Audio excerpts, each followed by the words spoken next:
Good afternoon, everybody.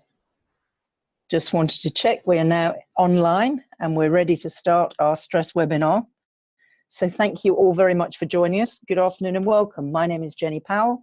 I'm director at Miradorus. And this afternoon session is going to be delivered by Sue Farmer, my colleague. So, of course, for anybody who has any sort of interest in football, this session on removing stress in the workplace couldn't have a more immediate application.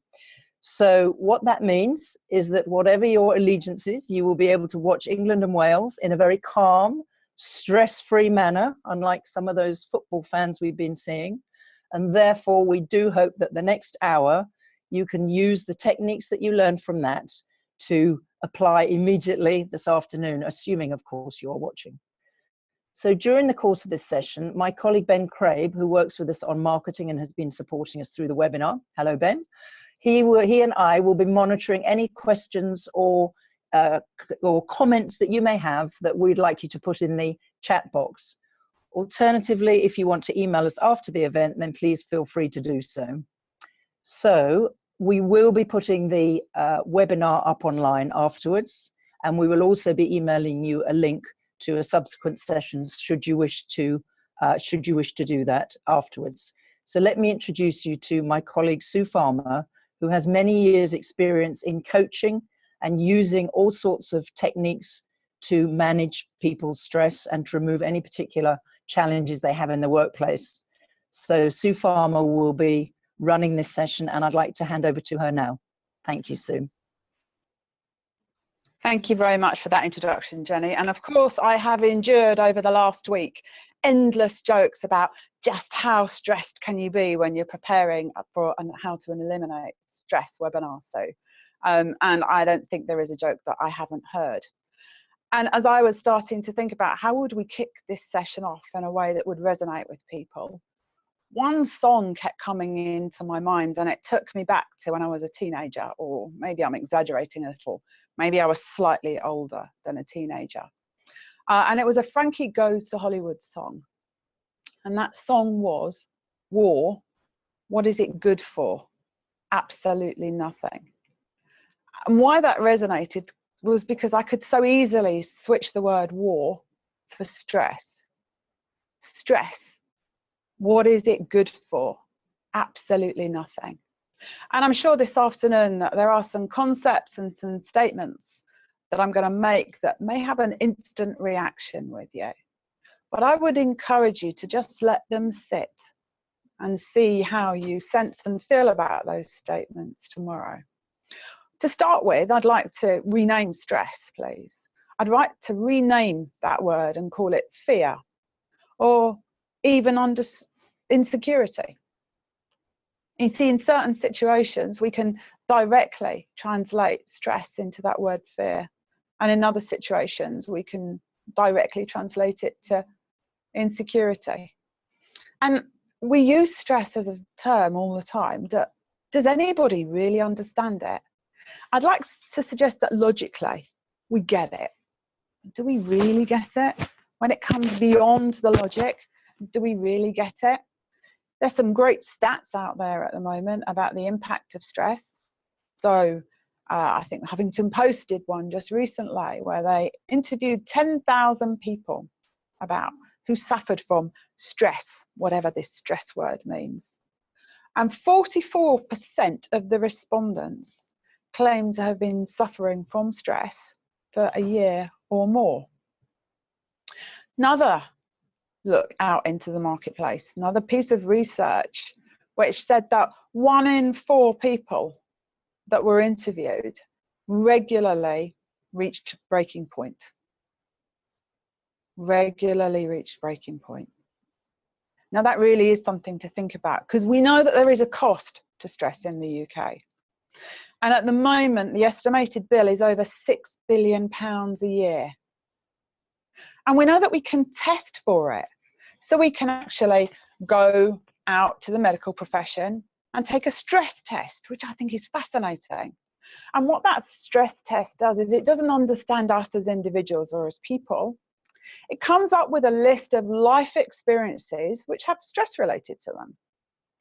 And depending on how we answer the stress, test, we can end up in a situation where either we don't quite have enough, and the person who is debriefing the test for us can look and say, "Whoa, Sue, actually, I think you've got a bit of an unrealistic view on life because the stress test says." Or if we're overly calm about things and we're not quite as stressed as the test indicates we should be, then we're in the same situation. Sue, are you just, where are you going with all of this? So what's the cause? Because it would appear that stress is on the up at the moment. Well, we know that there's a lot of change in the world, and money is a stress driver, and job uncertainty.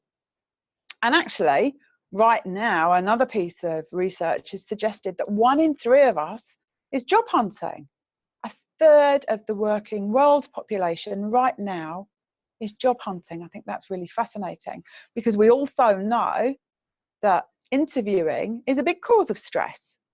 So are we actively putting stress into our lives? We also know that life is harder, much harder than we ever expected it to be. We're seeing volatility all over the place in areas that we never thought we would. Masses of uncertainty, complexity coming from technology, which was designed to make life simpler for us guys, which of course has just gone out the window. And ambiguity. Ambiguity in everything that we do. That certainty is no longer there. And yet as human beings, we really like to have certainty in our life.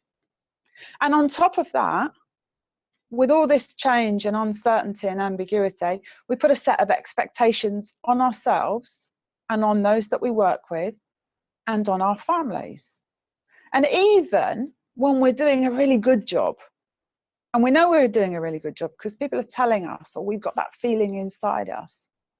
So even when we encounter positive situations, we often feel stressed, which is kind of curious. So we know we've done a good job at work. The boss calls us into the office. We don't really know why the boss wants to talk to us. And instantly, that ambiguity, that uncertainty kicks in, and we start to get a sensation of being stressed. Or even in another situation where we're a subject matter expert and we will happily share with our colleagues the data that we know so very well. Suggest that we now have to deliver a presentation, and whoa, what happens? So still, number 1 in the UK from a fear perspective is that public speaking stress. Still number 1. In fact, dying is number 7. So there is a bit of a joke about this, which says we would rather be in the box than talking about the person in the box. Now, of course, all this different type of thinking translates into different types of thinking preferences. And behind me, you can see the whole brain thinking model, which helps us understand some of this. But we also really need to look at this stress stuff a little bit more. So once we're in that stress state, what's going on? Well, the brain sends a signal out to the adrenal gland in the kidneys and starts to flood the body with adrenaline. So that's kind of how it all, at a very base level, starts. Body full of adrenaline. Now, when we were originally developed and living back in caveman days, then adrenaline was pretty key to us, because what adrenaline does, in a very base sense, is release raw sugar into the blood supply so the muscles can respond really quickly. And that means we can run away. And the body was designed, roughly on average, to have about an endurance of 20 seconds of adrenaline running through it. And yet, how often and how long are we stressed for? How often and how long do we deliver adrenaline in vast quantities into the body, supported by a number of other chemicals that are coming out of the brain? There's some interesting data coming out of Chicago, which has suggested that 6 minutes of high stress, the impact that that causes on the body, takes the immune system 6 hours to recover. Just 6 minutes. It's no wonder then that we're seeing so many health issues. And if we kind of think about this from an impact on the body perspective, we know that in order to deliver some of those chemicals, the brain has more pull on our oxygen. Body doesn't go into shut down on other organs. Rather, it demands more oxygen in. And we start to notice that because people start to speak really quickly and they snatch at breath because the body needs that extra oxygen. Now, we don't have to be deep scientific geniuses to figure out that if we're snatching for more oxygen and we've got more blood sugar levels running more highly regularly through the body, that the risk of stroke and blood pressure and heart issues will come in and start to have a big impact on us. So how do we fix this? What do we do to recover our immune system and make things better? Well, the way we do it, and actually the most prevalent way of fixing stress right now, is distraction. So as we look across the globe, we'll see that things like alcohol and drug abuse and food abuse, or kind of those buzz providers, whether that's about shopping or gambling or whatever it is, so that momentarily we're distracted and we can forget about the stress, because of course then we don't have it anymore, do we? Ostrich in the sand kind of approach. But we know that when we do that, it'll go away for a bit and then it comes back and it gets us, and it gets us more. It's almost like it's hiding, waiting to jump out of the cupboard at us.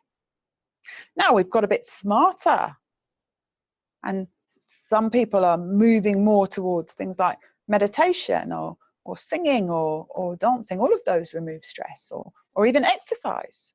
Now, all of those are really good things, but they're cures. You know, I was taught as a kid that prevention was always better than cure, because if we prevent it, we don't have to suffer it. If we cure it in the moment, but then it comes back again and we have to deal with it all over again. So yeah, meditation is great. But if we can remove stress and enjoy meditation, then would that not be a better outcome?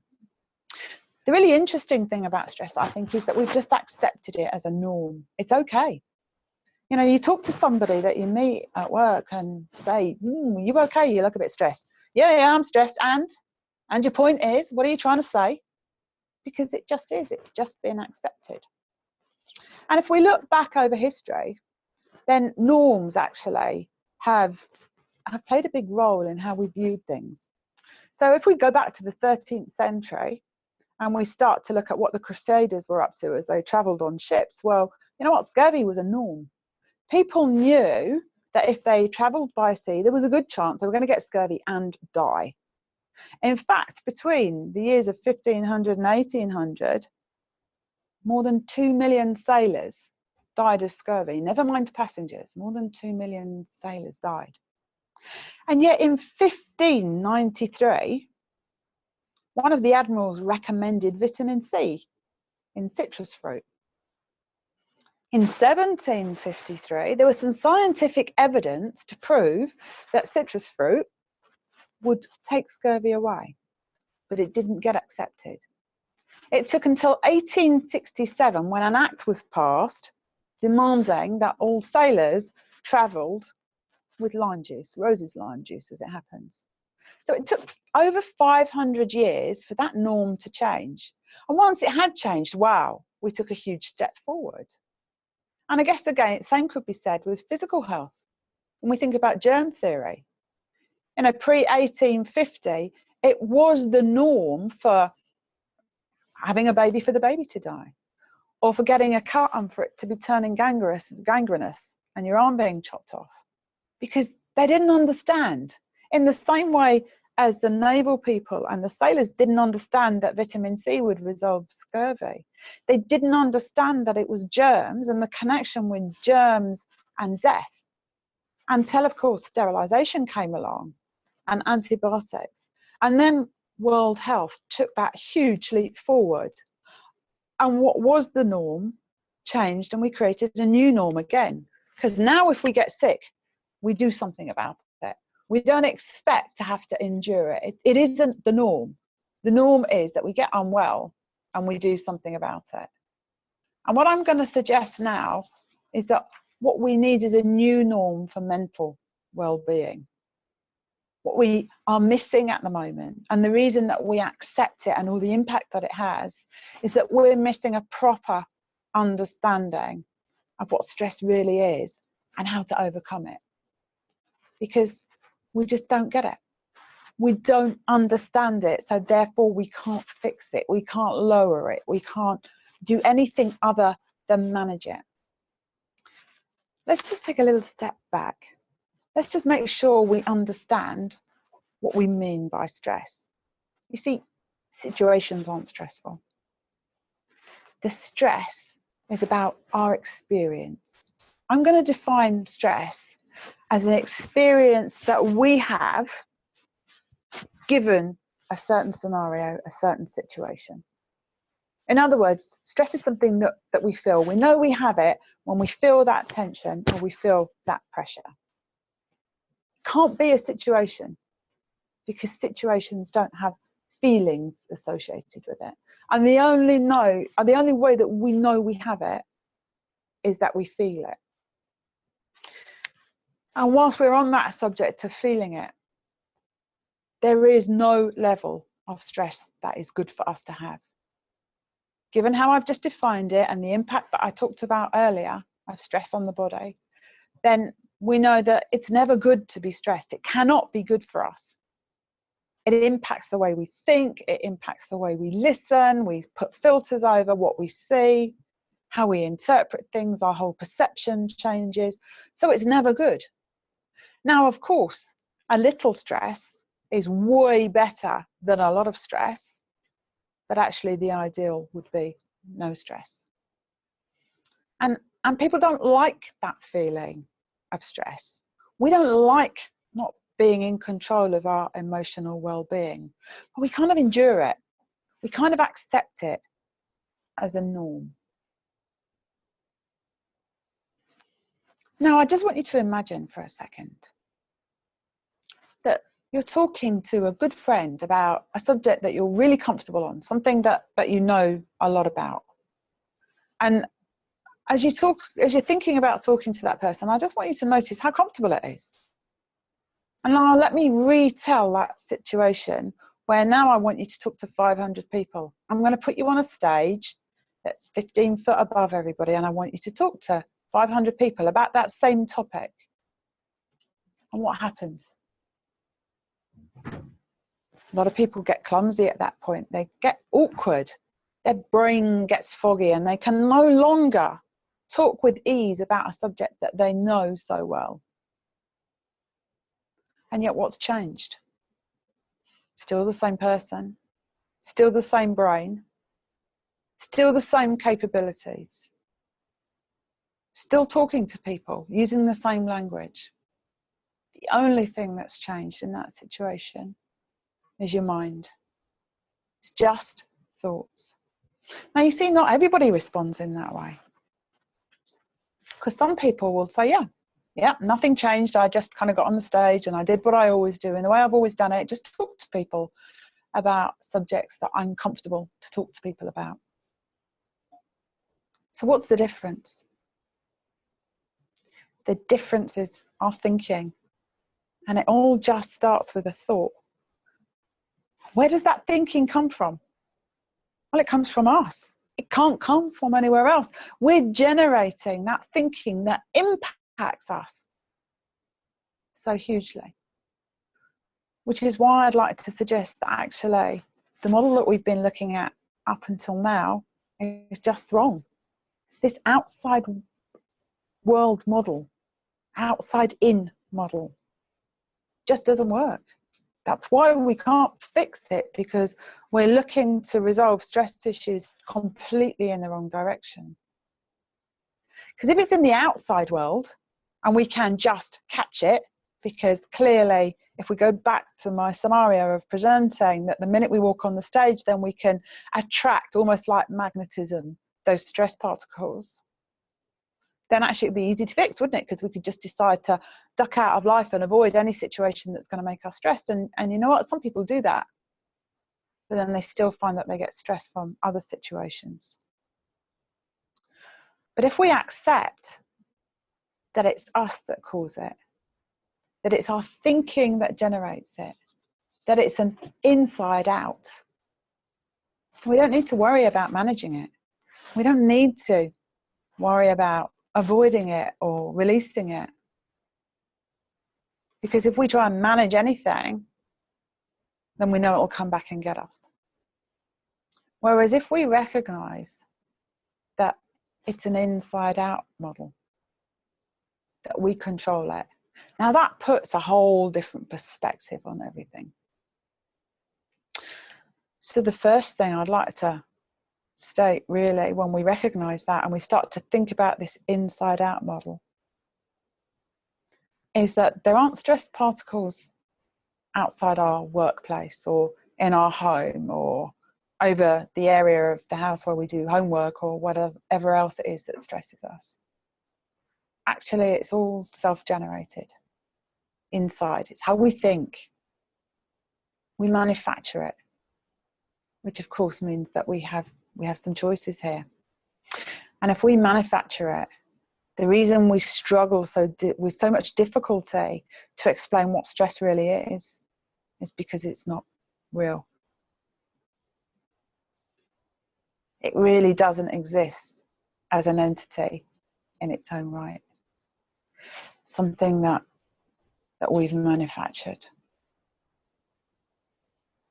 And in order to really understand this, in order to really get it, not just think about it, not just get it logically, but in order to really get it, we really need to understand and look inside.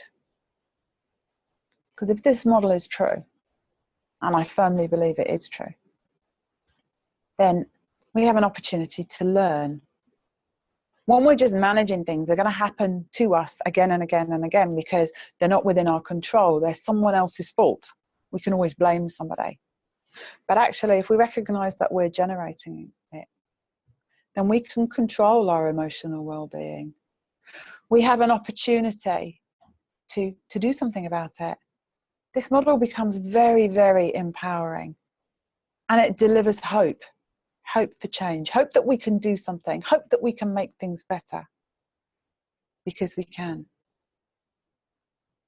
We can really begin to understand just how much of an effect we're going to allow stress to have on us. And the reason that I know that is because I know that intrinsically, thinking and feeling are linked.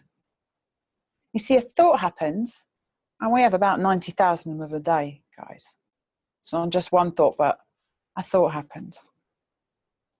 And the minute we start attaching emotion to a thought, and who knows which ones we pick or why, but the minute we start attaching an emotion to it, then we become consciously aware of it.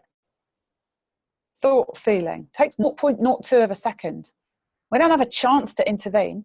We can't stop the feeling. It's there. You know what that feeling does is it makes us aware. It raises our level of consciousness about what's going on. And instead of allowing that feeling to build and the story to take hold, we could just actually be aware of that feeling and just notice what we notice. And stress doesn't deliver a good feeling. We don't end up with a good feeling in our head or a good feeling in our stomach or chest or wherever we get the feeling that we're stressed. It's not good. So actually the body is really clever because it delivers a bit of an early warning system. Oh, but that we would listen to it. Because the minute we get that feeling that isn't such a nice feeling, before it grows to be a very bad feeling when we're out in expectation of something bad to happen, we need to just be aware.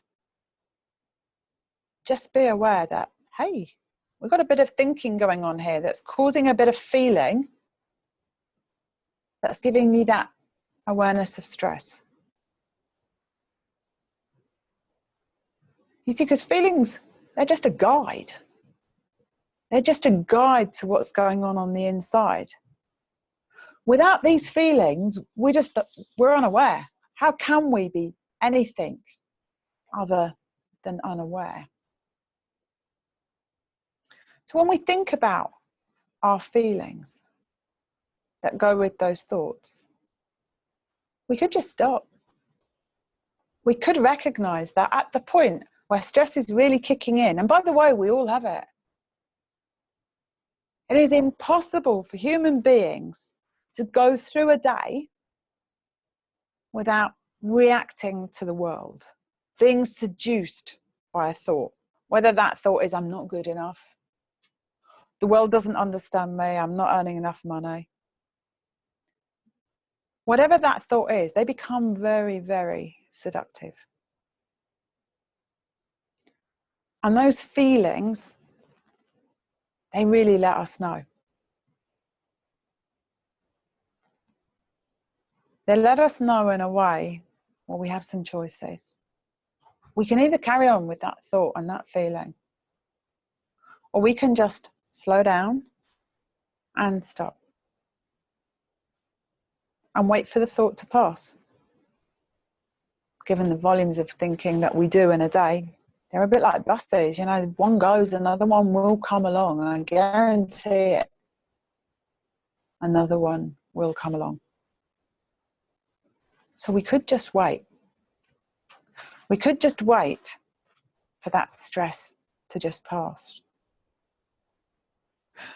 If you're feeling angry, I can guarantee you're thinking angry thoughts. If you're feeling sad, I can guarantee you're thinking sad thoughts. It is impossible for a human being to have happy thoughts and feel sad, and vice versa. I suggest you try it. Just try feeling happy and thinking bad thoughts. And until we really take control of that awareness, then it's a bit like living life through a mirror.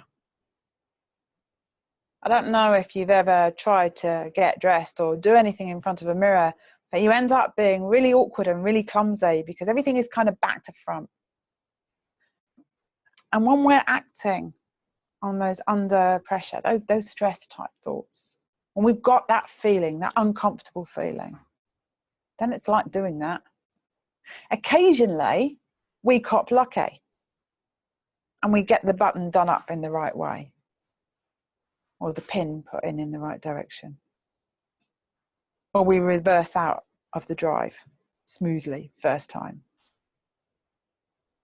But because the way we steer life is not through a mirror, it's through direct experience, we need to make sure that reality holds true, that it's not what we're seeing in the mirror that's guiding us.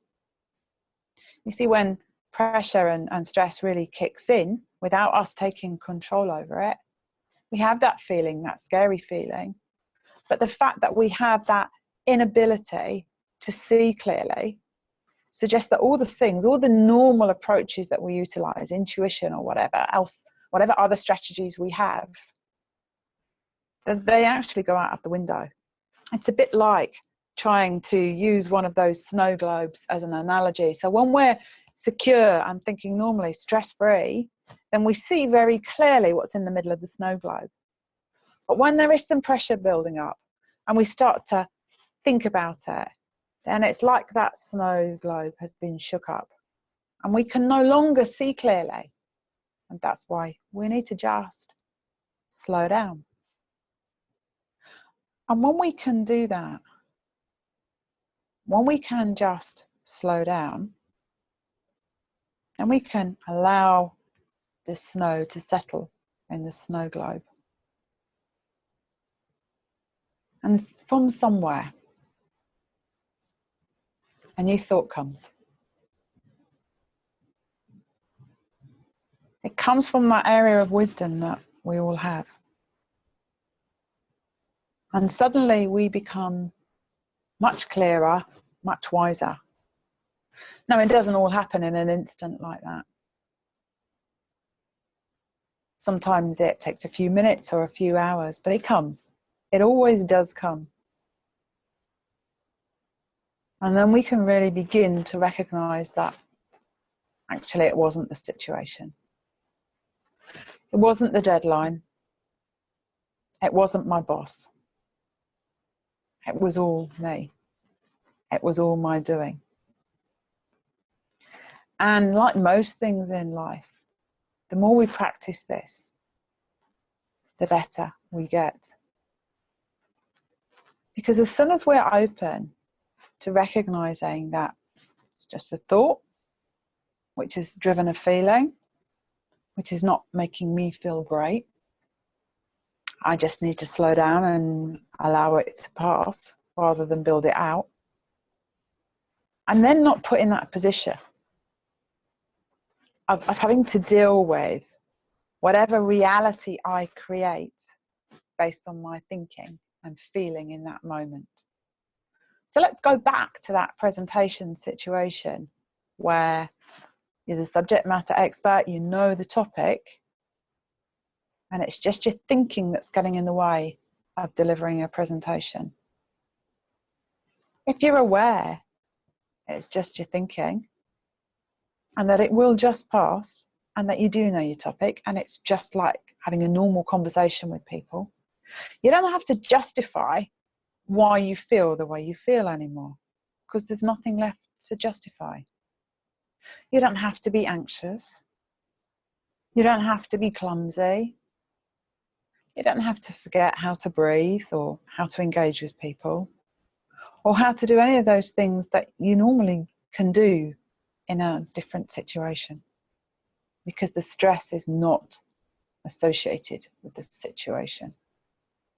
That feeling is completely associated with what's going on inside you. And the level of sensation, how strong that feeling is, well, that's just a guide.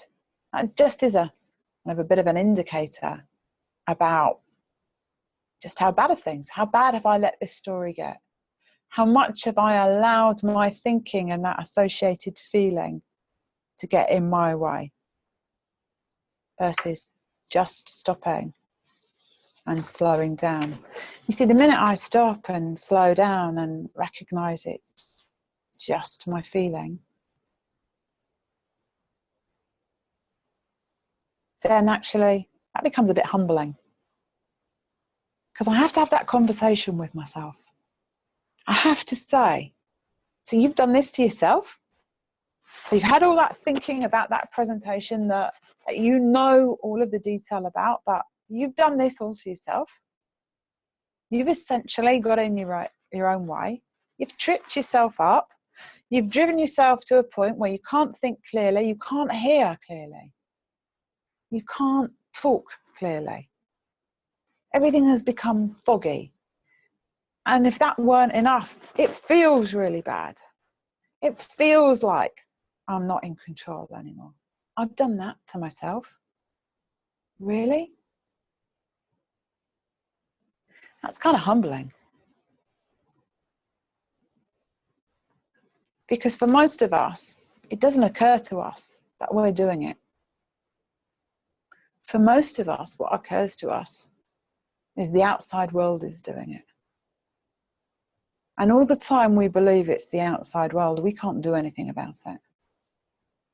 But as soon as we accept that it's just our thinking, and another thought will come along, the mere fact of that level of awareness and the humility that that brings, recognizing that I'm doing that much to me. Well, you know, if you take nothing else from today, other than an understanding that you're creating any of the feelings that you have, and all of those feelings come from a thought, just a bit of thinking, one of 90,000 or more thoughts that you have in a day, well, then that will add huge value to you. Just that one piece of knowledge, the connection between thinking and feeling, that very fast connection that we can't intervene against. It just happens. Well, then that's great. I will be really happy if every time you have a feeling, you recognize that it's directly associated to a thought. But if you can go further, if you can go further and recognize that actually we have a thought and then we have a feeling, and that creates a perception. And that perception becomes our reality. And that we then will respond according to that reality that we have just completely created. That means that when somebody says something that we perceive as insulting, we'll take it personally. When somebody does something that we perceive to be deliberately against us, that we'll react, we'll lash out. That says that what can be a very normal conversation can very quickly become very combative unless we're extremely aware of our thinking. Now, it doesn't have to be like that.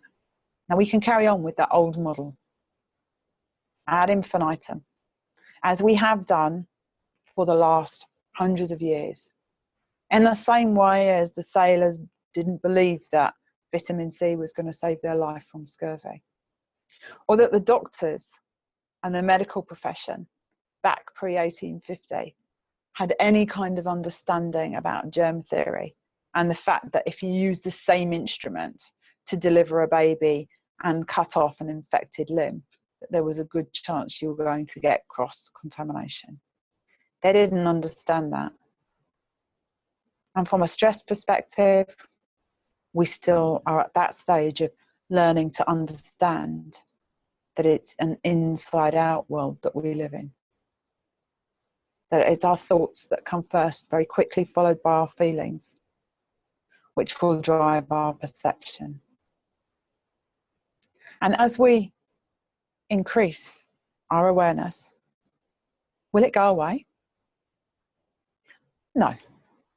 No, because, you know, it's in human nature to respond to what's going off around us in the moment. It's very natural for us to have that instant response.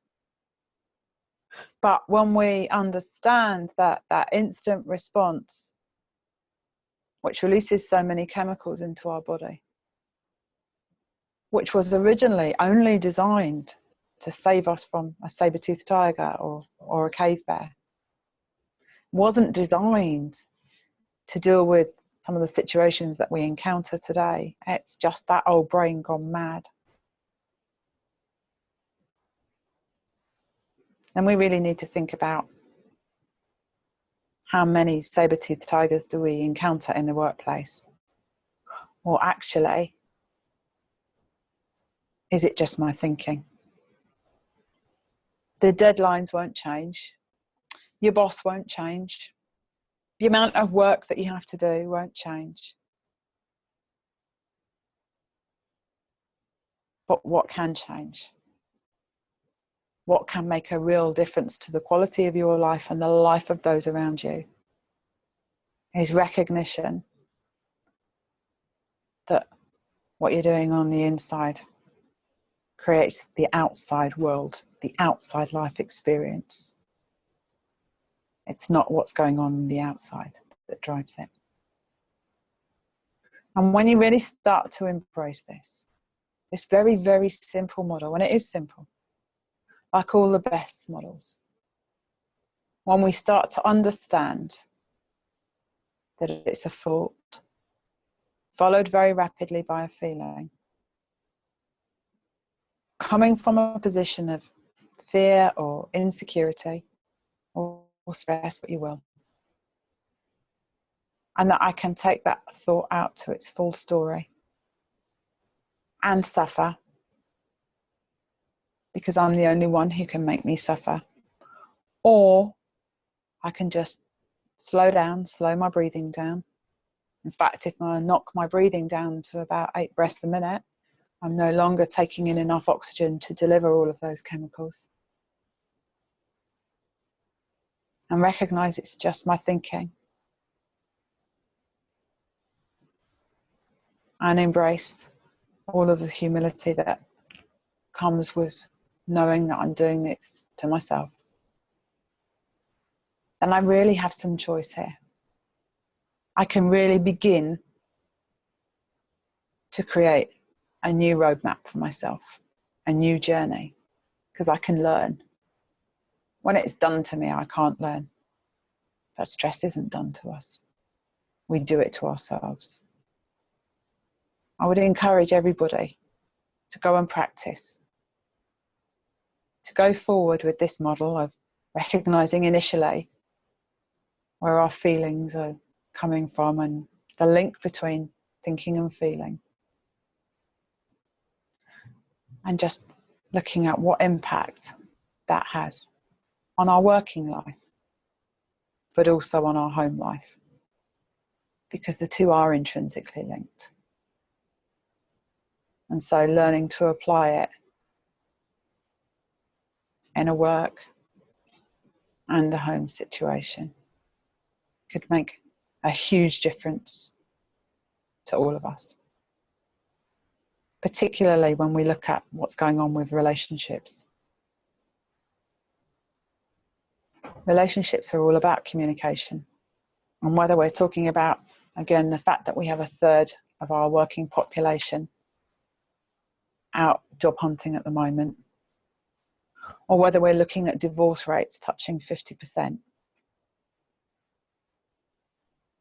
or whether we're looking at suffering of children across the world, any of those elements, all of which knowing that they could all be changed just by recognizing the relationship between thinking, feeling, and perception.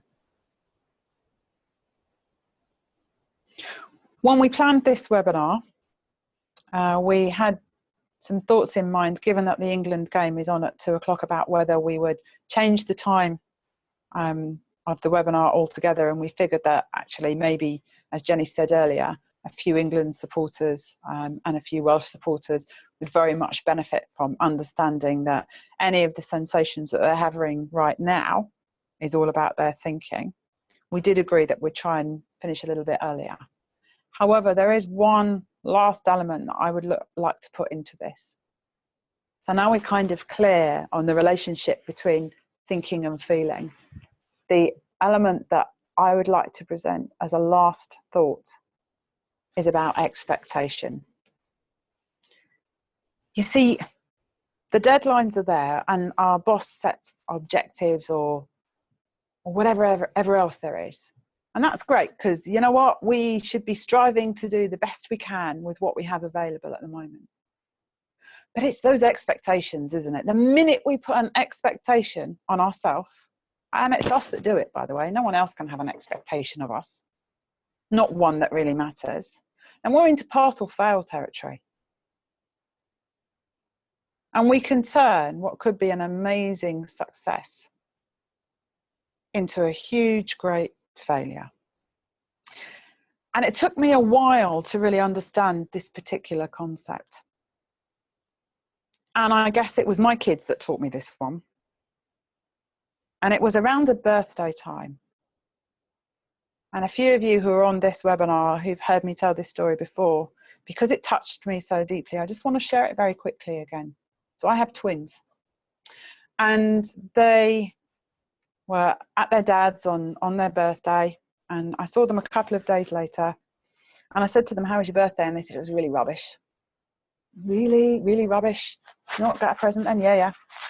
Not like your present? Yeah, love my present. Exactly what we wanted. Yep. Really, really good present. Okay. You don't go out for dinner? Yeah. We went out for dinner. Yeah. What did you have? Pizza. Was pizza rubbish then, guys? If you had a rubbish birthday, where's the rubbish bit? Pizza must have been really rubbish. No, Mum, pizza wasn't rubbish. So what made it rubbish? Oh, that's easy. We were expecting 2 presents and we only got 1. So I kind of thought about it for a second, and that spoke volumes to me. You see, when we set expectations on ourselves, then we instantly put stress on ourselves. So I kind of took their little story away, and I went back to them about half an hour later, and I said, just imagine for me, guys. Just imagine that you had been expecting no presents.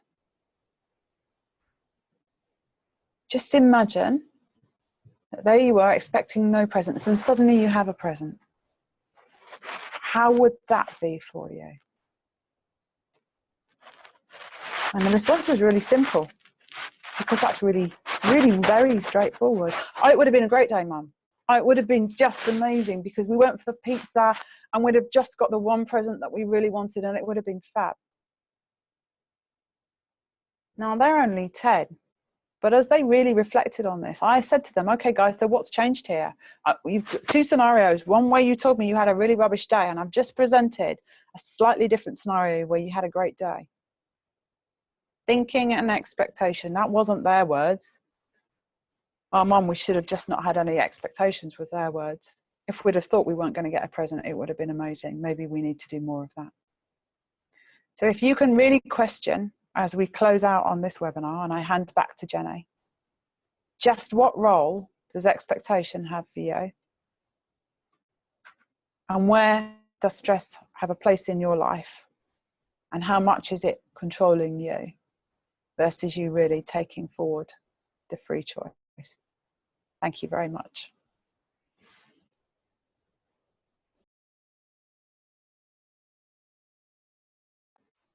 And thank you all very much indeed for joining us. So if in the next couple of hours, you can think about your thinking, you can think about how it relates to your feeling, and you can try and breathe no more than 8 times a minute, then I'm sure that everybody will benefit tremendously. So thank you for joining us. Ben has put, for those of you who can see, on the chat box, a link to if you would like to hear more about this and join us for a breakfast session. As I said at the start, we will be emailing you afterwards with a link to YouTube. So if any of you weren't able to attend all of it or you'd like to hear it again, please do. But thank you for joining it and look forward to speaking to you soon. Thank you very much. Bye.